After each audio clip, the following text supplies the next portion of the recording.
Hello student, this lecture is for grade 8 science and today we will continue chapter number 2 which is microorganisms, friend and foe, and the topic which we will discuss today is useful microorganisms and it is part 2 of these useful microorganisms. So students, as you know, microorganisms are very tiny living organisms which we can't see by our naked eyes, and microorganisms are found everywhere in atmosphere. Some microorganisms are useful for us, so they are friend, and some microorganisms are harmful for us, so they are foe. And in today's video we will continue the useful effect of microorganisms. And the useful effect of microorganisms are: they are useful in baking industry, they are useful in commercial production of different chemicals, they are useful in medicinal field, they are also useful to increase the soil fertility, and with it they are also useful in cleaning the environment. And from them we have discussed first two useful effect of microorganisms, and today we will continue with a third useful effect of microorganisms which is in medicinal field. Let's start. Use of microorganisms in medicinal field. In medicinal field, the microorganisms can be used in two ways. First is as antibodies and second is in vaccination. Firstly, we will discuss what is antibodies and how they are useful for us. So student, let me tell you what is antibiotic. An antibiotic or antibacterial is a chemical compound formed by microorganisms that kills bacteria or slow their growth, and they are used as medicine to treat and cure diseases caused by bacteria. And world's first antibiotic was penicillin, which is a natural antibiotic produced by a fungus. So it is clear that antibodies only work on bacterial diseases. Next thing, I think you are familiar with the term antibiotic. When you visit a doctor after falling ill, doctor prescribe you some antibiotics to get well soon. Am I right now? And these antibodies are made by microorganisms, as I told you. Some of the common antibiotics made by bacteria and fungi are penicillin, streptomycin, erythromycin and tetracycline. And as I told you, these antibiotics work only against some bacterial diseases, not for other viral and other microorganisms based diseases.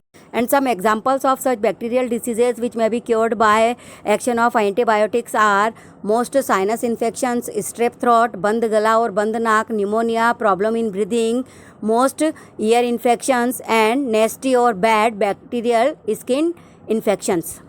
But again I am repeating that antibiotics only work on bacterial diseases, it doesn't work on viral diseases. So if some doctor prescribed us antibiotics, only that time we have to take antibiotics, otherwise we should avoid antibiotics as they are harmful for us and they have some kind of side effect, let me tell you. The unprescribed use of antibiotics may be reason of rashes on our skin, dizziness means chakkar aana, nausea means जी घबराना, yeast infection and diarrhea means vomiting and loose motions. And one more important thing that अगर doctor ने हमको antibiotic prescribe करी है तो हमको हमारा वो कोर्स कंप्लीट करना चाहिए, उस कोर्स को बीच में छोड़ना नहीं चाहिए. And there are separate kind of antibiotics for separate kind of diseases, so हमको हमारी एंटीबायोटिक दूसरों से शेयर भी नहीं करनी चाहिए. Now the second use of microorganisms in medicinal field, which is vaccination. And to understand the process of vaccination, firstly we have to be familiar with the term vaccine. Vaccine वो chemical है जिसमें microorganisms या virus weakened, live और killed state में present होते हैं. With it some protein and toxic material of the microorganisms also be part of vaccine. And vaccination is the process to inject that vaccine or chemicals in our body to improve our immune system to protect against diseases. So students, अब आप लोगों के mind में एक question चल रहा होगा कि are antibodies and vaccines are same. So the answer is no. Antibiotic and vaccines both are opposite to each other. Let me tell you how. First thing, antibiotics kill indiscriminately or randomly or without careful judgment. But vaccines know very well where they have to be attacked and they are highly targeted. The second major difference between antibiotics and vaccines are that antibiotics are used to treat severe infection, whereas vaccines prevent infections from ever becoming established. Means antibiotics हम use करते हैं after bacterial diseases, after bacterial infection to cure them. And vaccines हम use करते हैं before established of any disease to prevent our body from that disease before it established in our body. Vaccination process is common for infant, teenagers और adults, और हिंदी में हम इसे कहते हैं टीका लगाना। Now the process of vaccines, how vaccines work. Vaccination हमारी बॉडी के इम्यून सिस्टम के लिए एक ट्रेनिंग प्रोग्राम का काम करता है। एज बाय इट हमारा इम्यून सिस्टम उस पैथोजन के रीअटैक पर उसको रिकॉग्नाइज करने में एबल हो जाता है। And to do this certain molecules from the pathogen must be introduced into the body to trigger an immune response. वो जैसे आपने सुना होगा ना कि जहर ही जहर को काटता है, same as vaccine works. Actually vaccine की फॉर्म में स्पेसिफिक डिसीज़ के लिए रिस्पॉन्सिबल पैथोजन को हमारी बॉडी में इंजेक्ट कराया जाता है। And by doing this we make our immune system familiar with that specific pathogen which are also known as antigens. और उस एंटीजन की वीकेंड फॉर्म के अगेंस्ट हमारा इम्यून सिस्टम एक एंटीबॉडी फॉर्म कर लेता है, जिससे कि अगली बार अटैक के टाइम पर उस एंटीबॉडी का यूज़ करके उस स्पेसिफिक पैथोजन एंटीजन को वेनिश किया जा सके।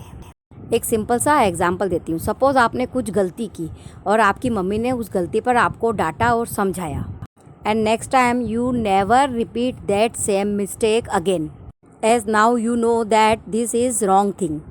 सेम मेथड वैक्सीनेशन प्रोसेस में फॉलो होती है। And the diseases for which vaccination from part of the NHMRC standard vaccination schedule: diphtheria, tetanus, whooping cough, polio, measles, mumps, rubella, hepatitis B, influenza and pneumococcal infections. With it, other diseases where a risk may arise for a particular person or group of people in specific situations are cholera, hepatitis A, meningococcal disease, plague, rabies, bat, Lassa virus, yellow fever, Japanese encephalitis, Q fever, tuberculosis, typhoid and chickenpox. So it is all about useful effect of microorganisms in medicinal field as antibiotics and vaccines, and the remaining useful effects of microorganisms we will discuss in our next lecture. Thank you.